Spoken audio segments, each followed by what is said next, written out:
Hi everyone, I'm Danielle Atwood. Today I'm sharing the story that changed my family forever. My mother-in-law Patricia secretly DNA tested my 3-year-old daughter Lily. She believed the results would destroy my marriage. What she never expected. Those same results would destroy her. But here's the part nobody at that dinner table knew. Not my husband Mark, not his sister Courtney, not even his father Warren. I had learned about the secret test 2 full weeks before that Sunday dinner. And what I did during those 14 days changed absolutely everything. Let me take you back 7 years, to the very first time I met Patricia Atwood. I was 25. Mark and I had been dating for 4 months. He brought me to his parents' house one Saturday in October. Patricia opened the door like she was receiving a deposition. No hug, just a firm handshake, her eyes already scanning me from head to toe. The first half hour felt normal enough. Pot roast, small talk, Warren telling a story about rewiring their garage. But then Patricia steered the conversation, quietly, with purpose. Where did you grow up, Danielle? I told her Bridgeport, a small apartment, my mom a pediatric nurse. And your father? I set down my fork. He left when I was 6. Patricia nodded slowly. She touched her pearl earring, a small practice gesture I would see 1,000 times over the next 7 years. She twisted it once between her thumb and forefinger, then smiled. That must have been difficult. She said it the way people say interesting when they really mean noted. Later in the car, Mark said, she liked you. I wasn't so sure. What I noticed that night was how much Patricia needed to know where things came from. Not just people, everything. She asked about the wine, where it was made, who recommended it. She inspected every label before pouring. She was a woman who tracked origins. I didn't know then that this quality would one day be turned against my daughter. But I remember thinking, she is someone who keeps score. Mark and I got married the following June. A small ceremony, 40 guests, outdoor venue near the Connecticut coast. Patricia wore cream, which my maid of honor said was a power move. I didn't care. I was marrying a good man. We rented a house in Milford, 40 minutes from Patricia and Warren. Close enough for holidays, far enough for breathing room. Except Patricia didn't believe in breathing room. She showed up unannounced, Tuesdays mostly, sometimes Thursdays. She let herself in through the side door. We had given her a key for emergencies. She would rearrange whatever was in reach. The spice rack, the coat closet. Once she reorganized my linen cabinet and left a note, towels by color, easier to find. I thanked her. Mark said that was just how she was. Courtney, Mark's younger sister, visited on weekends. She was 24 then, still living with Patricia, orbiting her mother like a satellite with no trajectory of its own. Every visit ended the same way. Courtney would leave, and by that evening Patricia would call Mark with commentary about our house, our meals, our plans. I didn't say anything. I was new to the family. I was still learning the rules. At Thanksgiving, Patricia raised her glass. To Mark, she said. Her eyes landed on me for exactly 1 second. Mark could have had anyone. Anyone. The table laughed.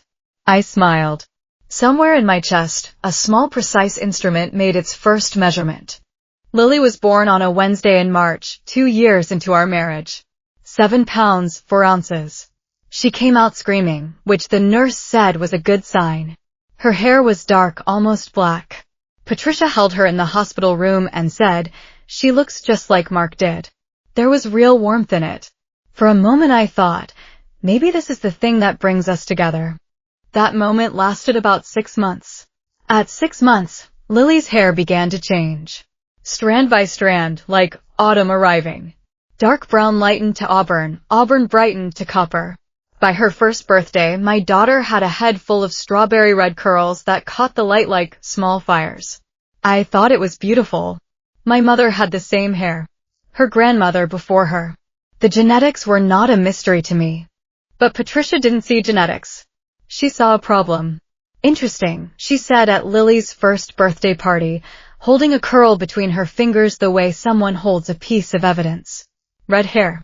She looked at Mark, looked at me, looked back at Mark. Where does that come from? I explained. Recessive gene. My maternal line. It skips generations sometimes. Patricia smiled the pearl earring smile. Interesting. Because red hair doesn't run in the Atwood family. She said it lightly, the way you mention a crack in a foundation. Not alarming.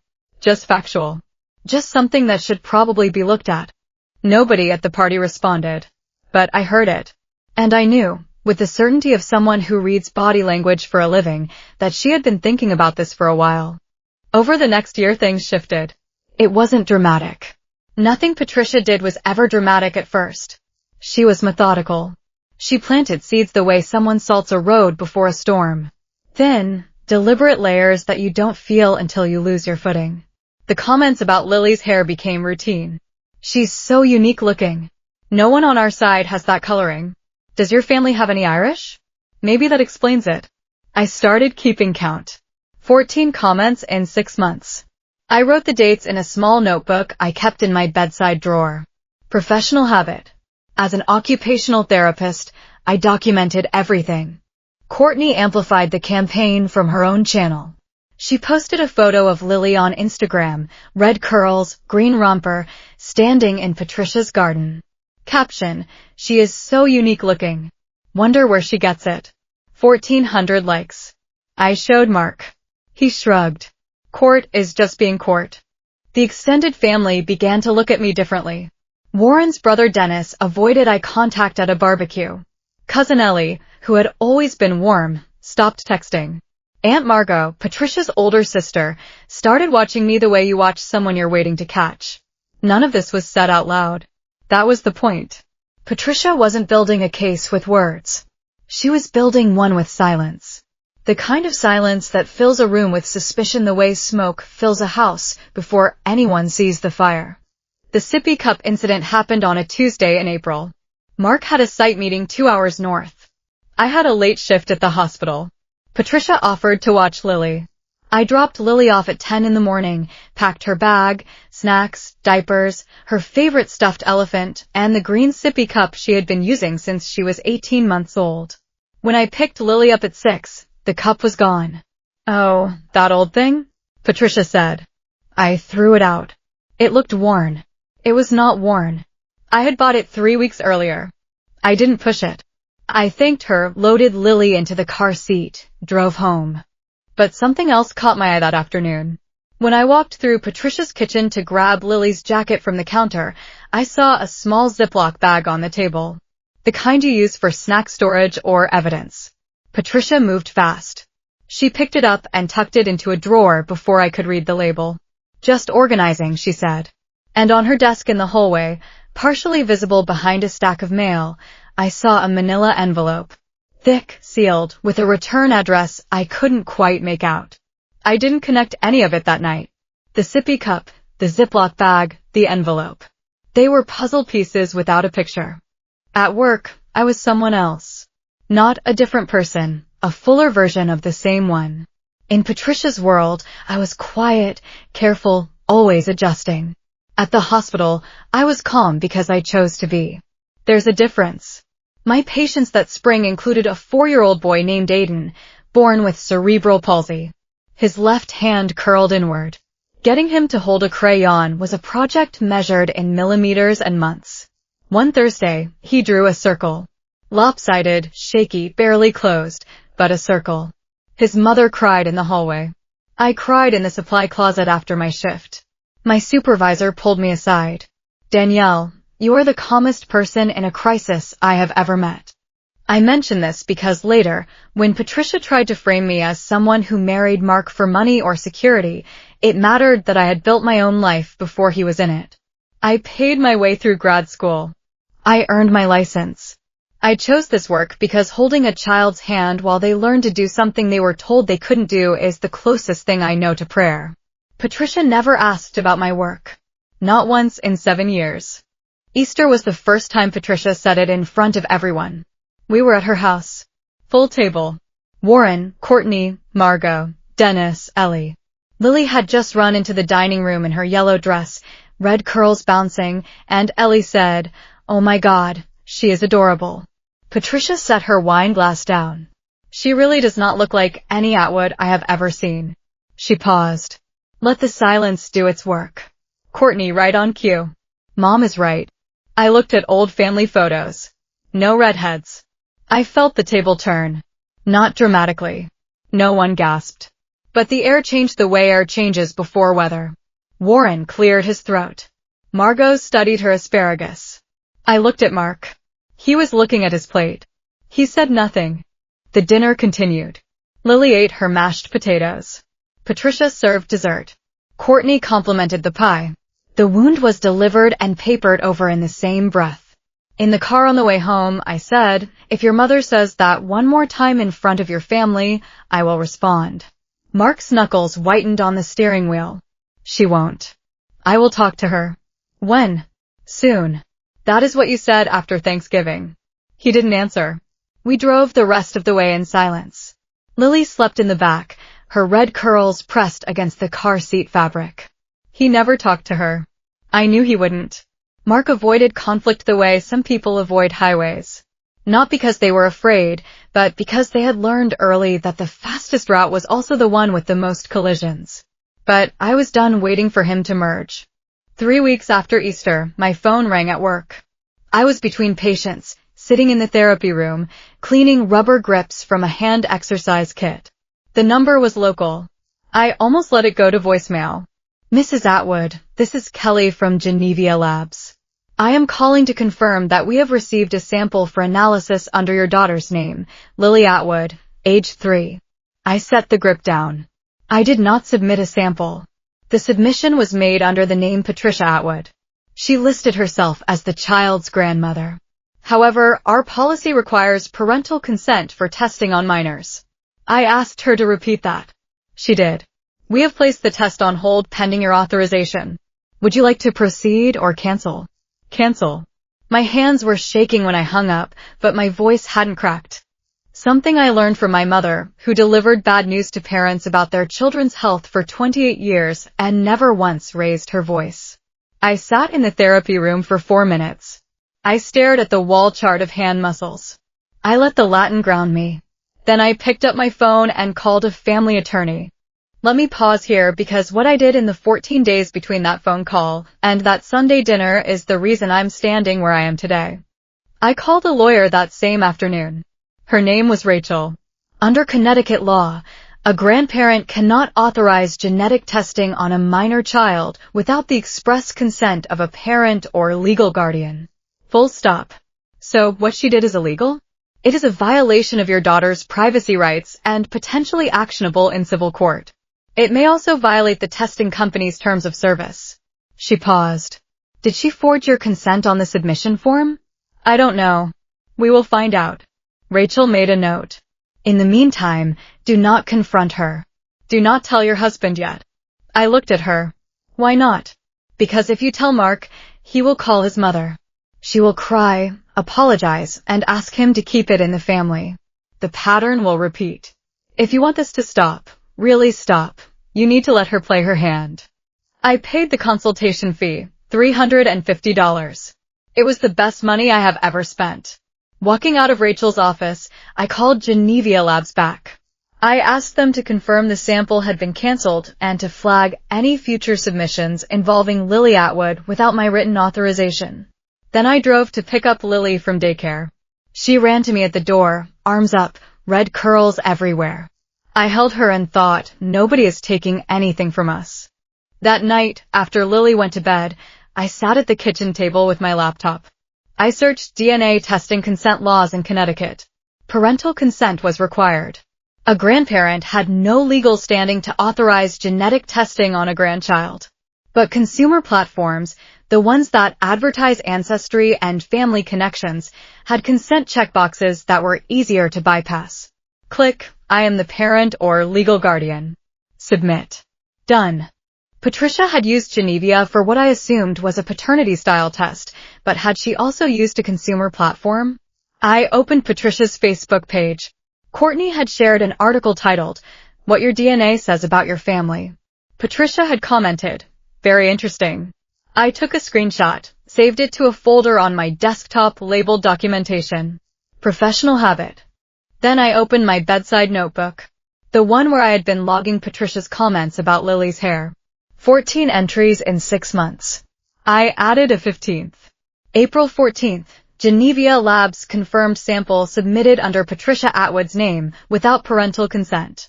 I closed the notebook. I looked at the bedroom door. Mark was already asleep. I wanted to wake him.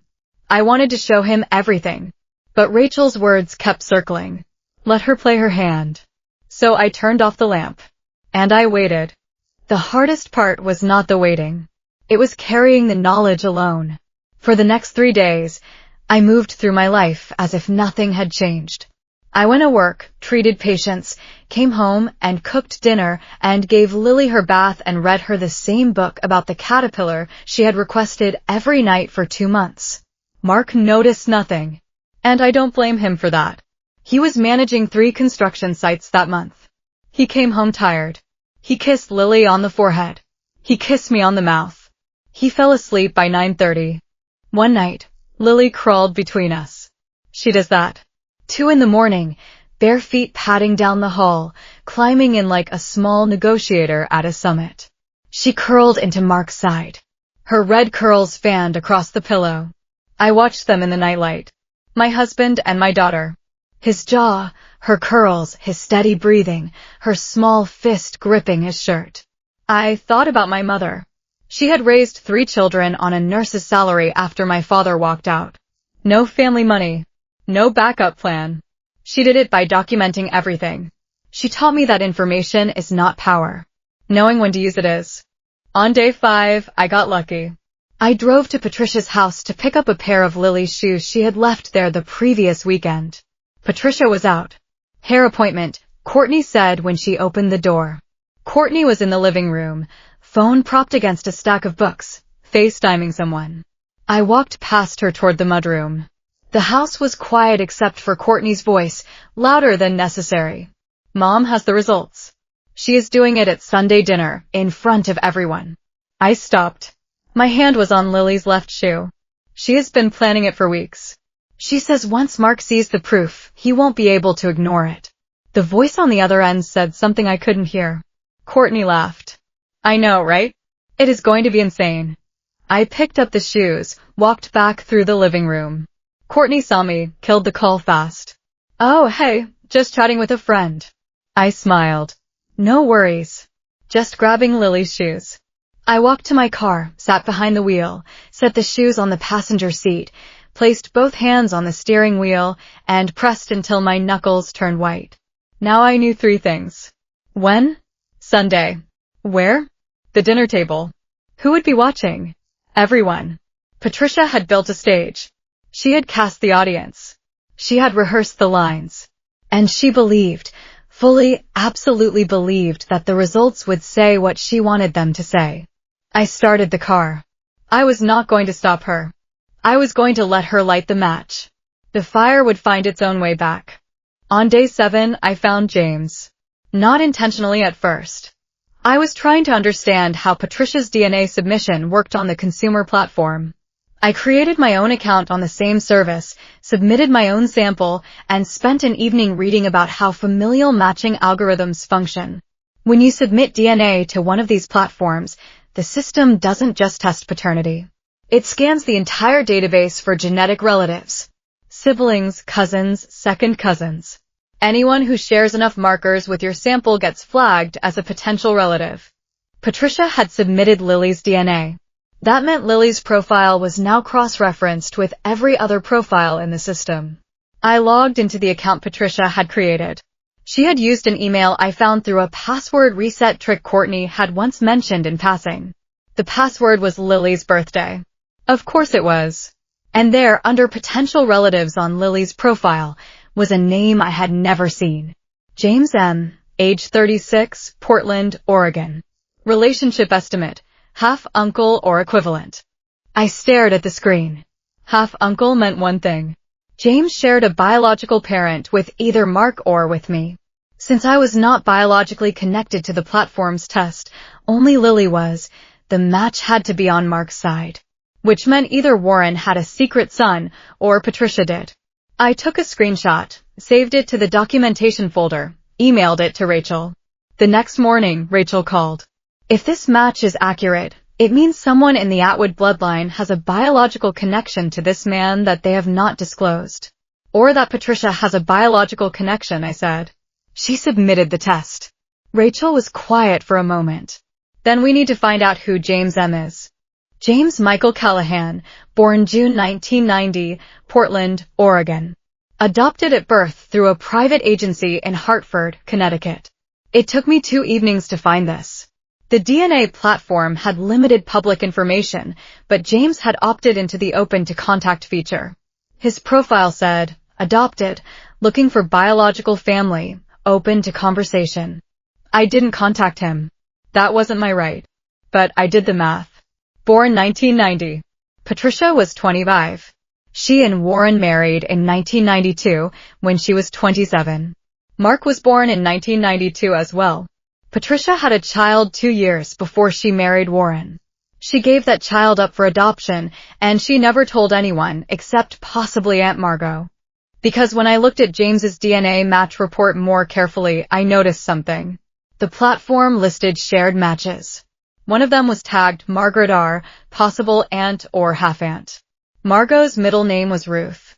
Margaret Ruth. Margot knew. She had known for 36 years. I sat at my kitchen table and thought about Patricia.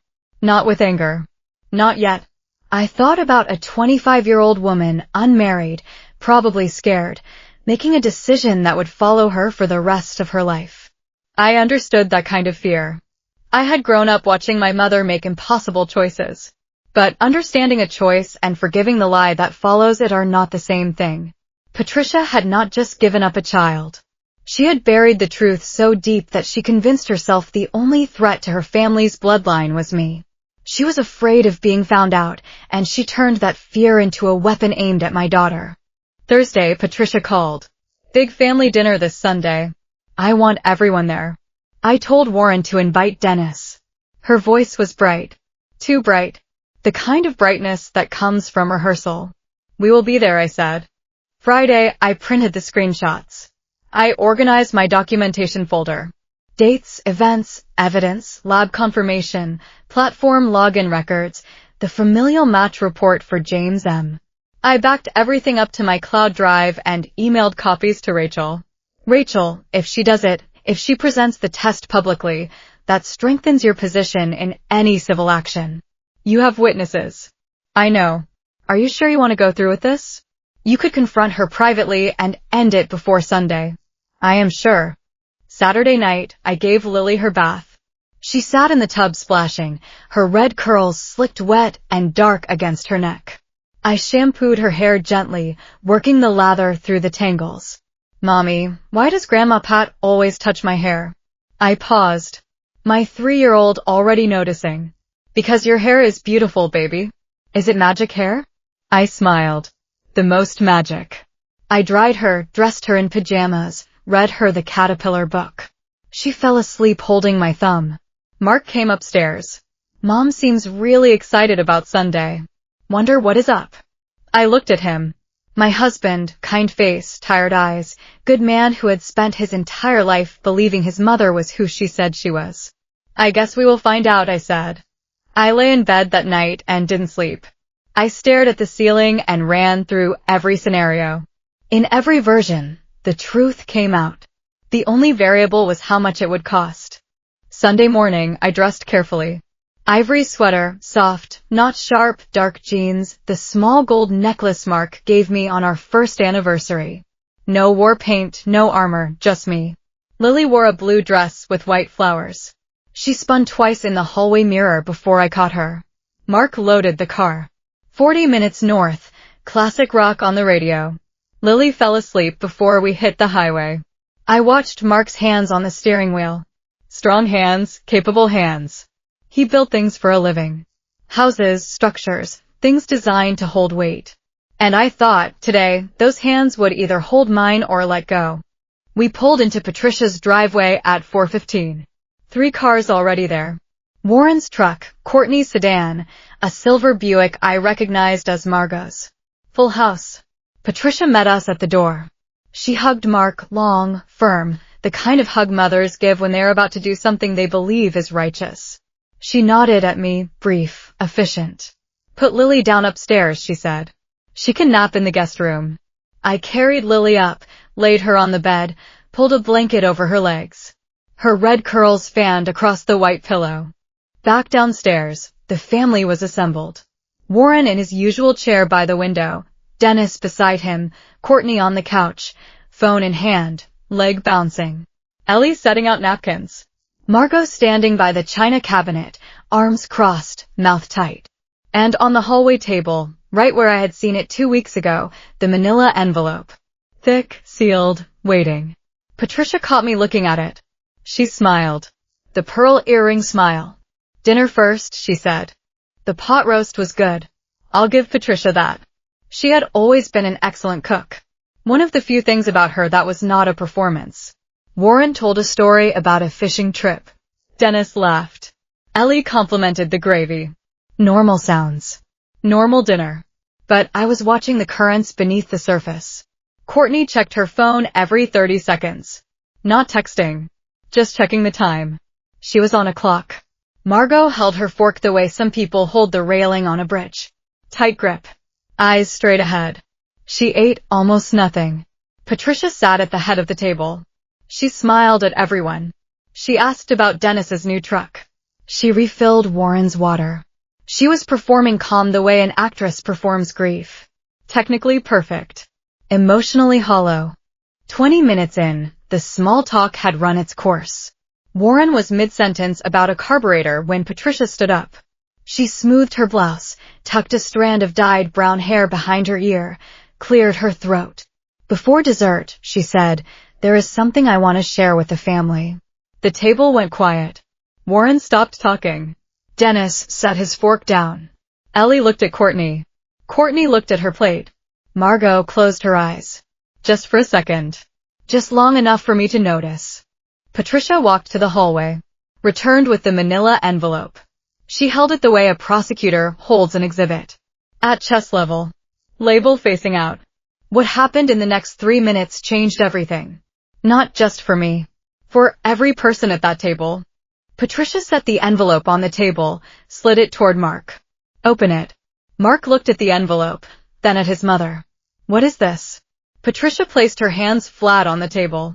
She had rehearsed this. This is a DNA test, she said, for Lily. The room contracted. I could feel it. The walls pulling inward, the air thinning. Warren. Patricia, what the hell did you do? Patricia didn't look at him. She looked at me. No offense, dear, but this family deserves the truth. Mom. Mark's voice was low. What truth? I had Lily tested privately because I love this family. Because that child, she pointed toward the ceiling, toward the room where our daughter slept, does not look like an Atwood. Courtney leaned forward. Margot stared at her plate. Patricia's voice rose half a register. She was reaching the part she had practiced most. I have said it before. I will say it again. Red hair does not run in the Atwood family, and I think Mark has a right to know whether that child is really his. The sentence landed on the table like a brick through glass. Dennis looked at his hands. Ellie's mouth opened, then closed. Warren gripped the armrest of his chair. Mark stared at the envelope. His hands were steady, but his jaw was working, the way it does when he is deciding between silence and something irreversible. Open it, Patricia said again. She was smiling. She believed, truly, deeply believed that the contents of that envelope would prove her right. She was wrong. Mark picked up the envelope, broke the seal, pulled out a stack of pages, 5 or 6 sheets, printed on lab letterhead. He read the first page in silence. 15 seconds passed, maybe 20. Long enough for Patricia to shift her weight from one foot to the other. Long enough for Courtney to stop breathing. Mark looked up. He looked at Patricia. She is mine. Patricia blinked. What? Probability of paternity, 99.9998%. He held up the page. Lily is my daughter. The smile on Patricia's face did not fall. It fractured, like ice on a windshield, still in place, but no longer holding. That cannot be right. Let me see. She reached for the papers. Mark pulled them back. No, you have done enough. Courtney, maybe the lab made an error. Mark turned to her. Shut up, Court. Courtney recoiled like she had been slapped. In 34 years, Mark had never spoken to her like that. The room understood. Something had shifted in him. A door that had been propped open his entire life had just closed. Patricia's hand went to her pearl earring, twisting. The gesture I had seen at our first dinner together, at Thanksgiving, at Easter, at every moment when Patricia's certainty met resistance and she needed something to hold on to. There must be a mistake, she said. Her voice was smaller now. The hair, the coloring, it does not make sense. Mark set the papers down. He looked at me for the first time since Patricia had stood up. I had been sitting at the far end of the table, still, quiet, hands folded in my lap, watching. And now it was my turn to speak. The results are correct, Patricia. My voice was level. The same voice I use when a parent asks me if their child will ever walk normally. Calm, clear, and carrying more weight than volume. I know because I called the lab 2 weeks ago when they contacted me to verify parental consent. Consent that you never obtained. The room shifted. Not a sound. A vibration. The kind you feel in the floor before a train arrives. Warren leaned forward. You tested our granddaughter without their permission? Patricia's chin lifted. I was protecting this family. Under Connecticut state law, I said, a grandparent cannot authorize genetic testing of a minor without written parental consent. Your attorney can explain the specifics if you would like. Mine already has.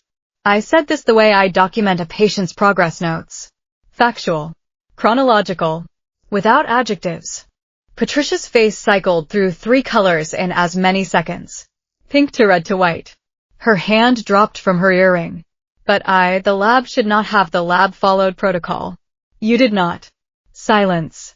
Courtney pressed her lips together. Dennis looked at Warren. Warren looked at Patricia with an expression I had never seen him wear. Not anger. Not disappointment. Something worse. The look of someone realizing they do not know the person sitting across from them. I let the silence hold. 1 second. 2. 3. Then I said, but that is not the most interesting thing in those results. Every head turned. Mark looked at me. What do you mean? Keep reading, I said. Page 4. He flipped past the paternity confirmation, past the methodology page, past the consent disclosure, and he reached the familial match report.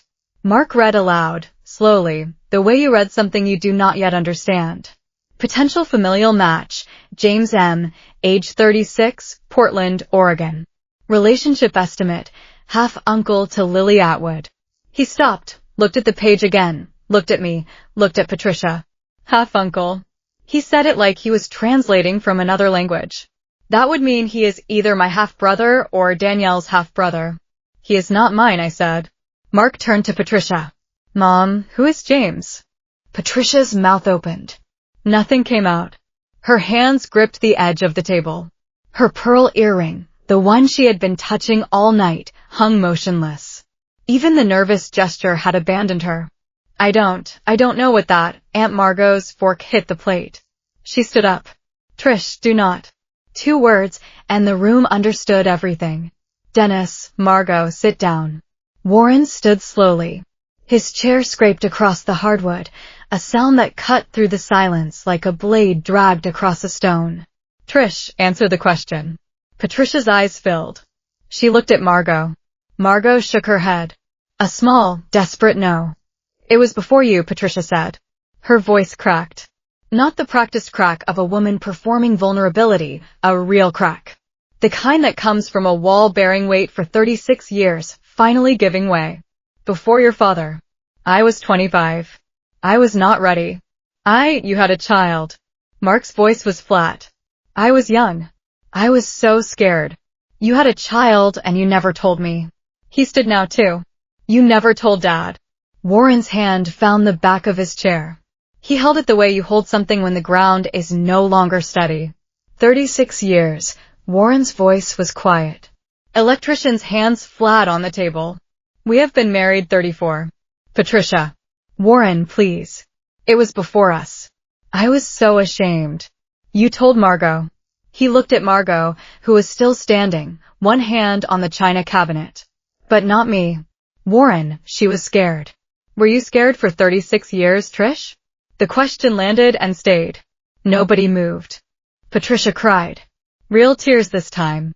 Not the performative kind she deployed when Mark forgot to call on Sundays or when Courtney canceled plans. These were the tears of a woman watching a foundation she had built with silence crumble under the weight of her own scheme. For one moment, one small, strange moment, I saw her. Not the Patricia who had spent 7 years questioning my daughter's DNA, but the 25-year-old girl who sat in a hospital in Hartford and signed papers and walked away from a baby she was not allowed to keep. I understood that girl. My heart ached for her. Then Patricia wiped her eyes, straightened her back, and said, "This is Danielle's fault. She brought this up to humiliate me." The moment of sympathy evaporated like steam off a window. Gone. Mark stepped forward. "Mom, Danielle did not bring up anything. You ordered the DNA test.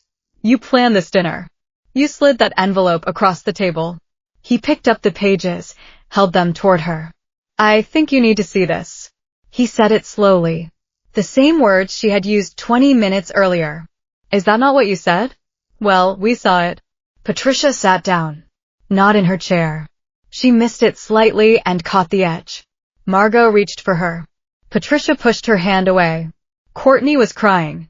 Mascara tracked down both cheeks. She looked less like a 29-year-old influencer and more like a child who had just discovered the rules of her world were not what she thought. "I did not know about James," she said. "Mom, you told me Lily was not Mark's. You said you had proof." "Patricia, she is not." "The red hair," Mark cut in. "Mom, I am the one with the recessive gene." He pulled out his phone, swiped through his photos, found what he was looking for, and held it up for the table to see. A photograph. Old.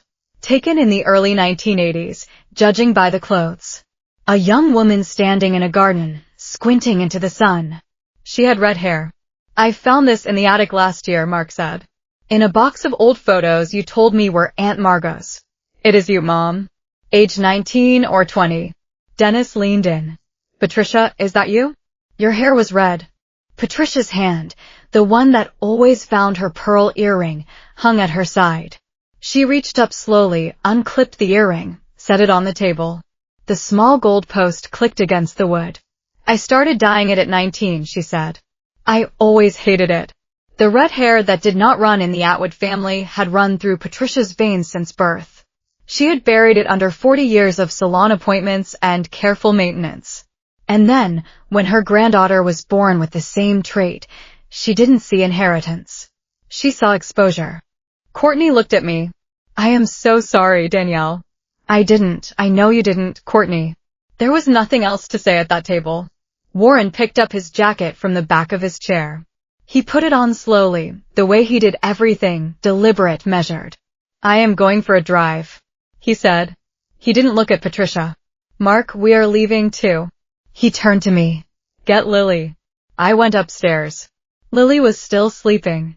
Red curls spread across the white pillow like small copper rivers. I lifted her gently. She stirred, pressed her face into my neck and settled. I carried her downstairs. The dining room was emptying. Dennis had his coat. Ellie was at the front door, keys in hand. Margot stood by the china cabinet, frozen, arms wrapped around herself. At the front door, Patricia stepped in front of Mark. Her eyes were swollen. Her hair, that carefully dyed brown, looked suddenly wrong, like a costume. "Mark, please, do not leave like this. We can talk." Mark stopped, looked at her. "You did not want to talk, Mom. You wanted to perform." Margot cried. "Everyone just needs to calm down." Warren, already at his truck, called back without turning. "Margot, if you say one more word, I am calling my lawyer in the morning." The sentence landed on the porch like a gavel. Margot went silent. Dennis passed her without a word. Ellie followed, eyes on the ground. I carried Lily to the car. Mark opened the door. I buckled her into the car seat. She murmured something about her stuffed elephant. I handed it to her. She grabbed it with both hands and went back to sleep. The house behind us, Patricia's house, the house she had ruled for 30 years, emptied one person at a time. The dinner she planned to expose me had emptied her own home.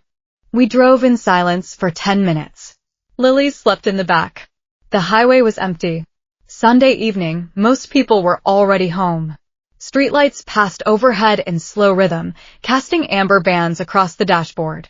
Mark spoke first. How long did you know? About the test? 2 weeks. About James? 8 days. Why did you not tell me? I had practiced this answer. Not in words. In logic. I knew the shape of it before I knew the sentences. Because I needed you to see it for yourself. If I had told you privately, you would have called her. She would have cried and apologized and asked you to keep it in the family. And nothing would have changed. He gripped the steering wheel. Released. Gripped again.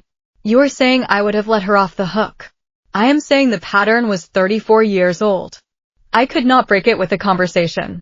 You needed to see her perform. He was quiet for a mile. Then, she dyed her hair. For 40 years.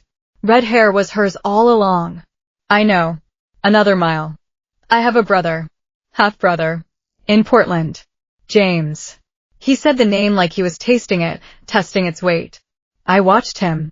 His profile against the passing lights. The jaw that Lily had inherited. The shoulders that carried more than construction materials. He was processing, not shutting down, not deflecting. Processing. He reached across the center console, found my hand, held it. He did not let go until we pulled into our driveway. He turned off the engine, sat for a moment, looked at me. Thank you, he said, for not protecting me from this. I squeezed his hand. That is not what partners do. Monday, Mark called Patricia. I need time. Do not contact Danielle or Lily. Patricia, for how long? Mark, until I am ready. He hung up, poured coffee, went to work. Tuesday, Warren called. He was staying at Dennis's house. Told your mother I need space to think, he said. His voice was even, no tremor, no crack. Electrician's steadiness. 34 years of marriage, that is a lot of wire to trace back. Wednesday, Courtney texted me, 3 words, I am sorry.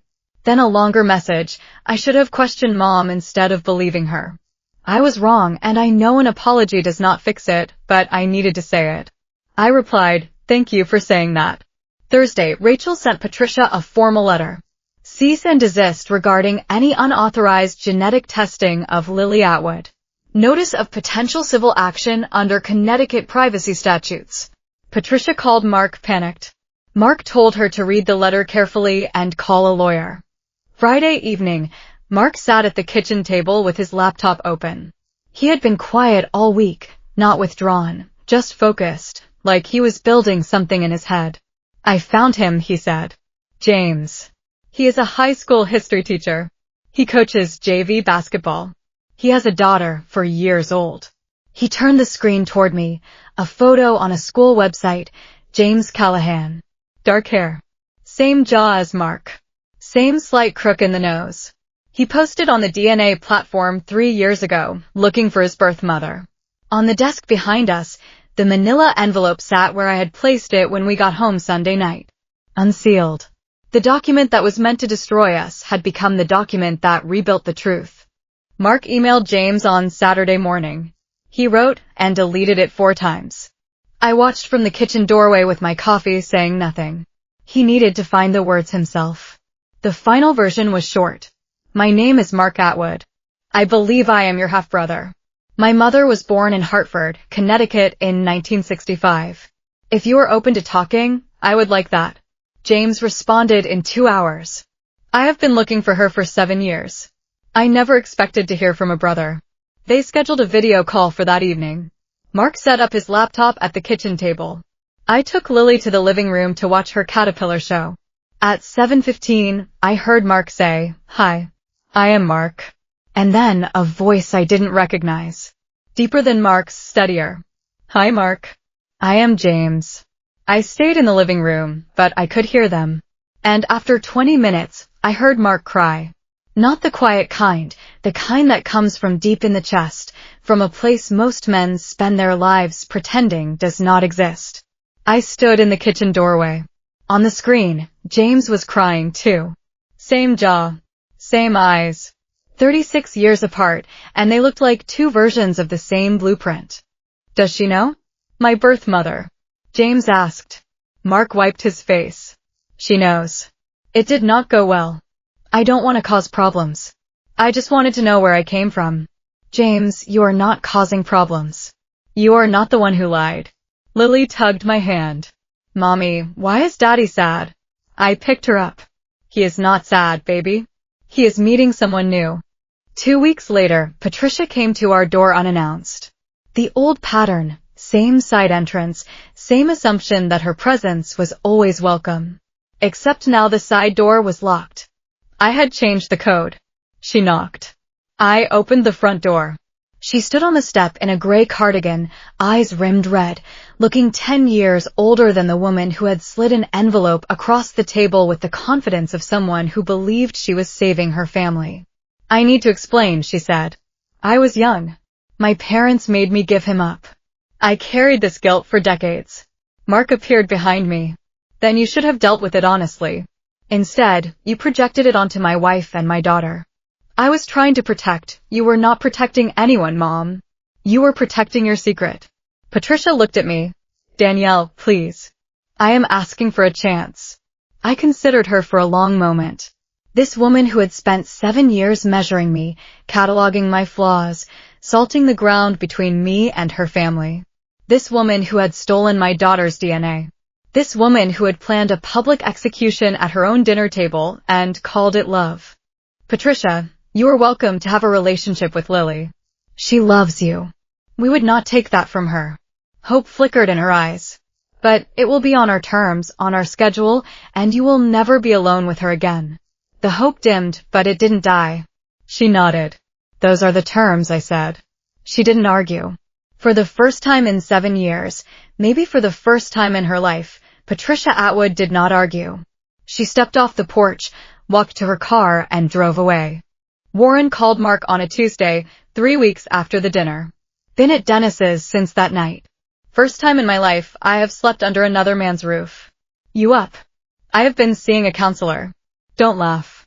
I am not laughing. My guy, Dr. Pham, he says I need to figure out what I can live with and what I cannot. Warren paused. The line was quiet except for the sound of wind.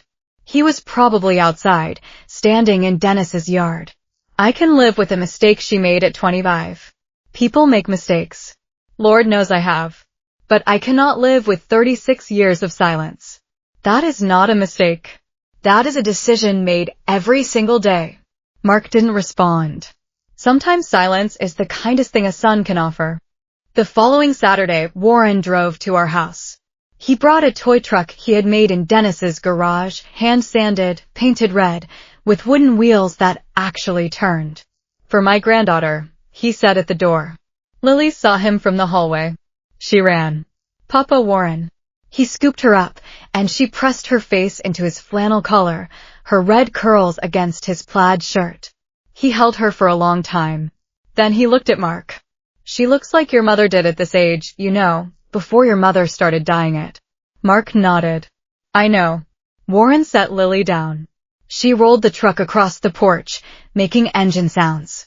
He watched her with the expression of a man who had just rewired his entire understanding of the past, tracing every connection back to its source, finding shorts and dead ends, and deciding which circuits were still worth keeping.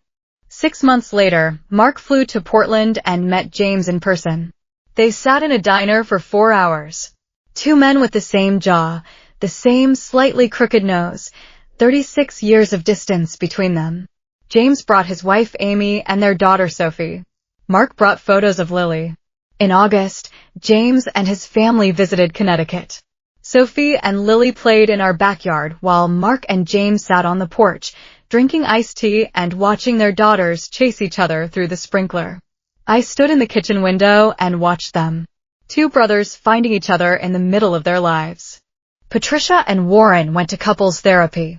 Warren moved back home after 2 months, but he set conditions.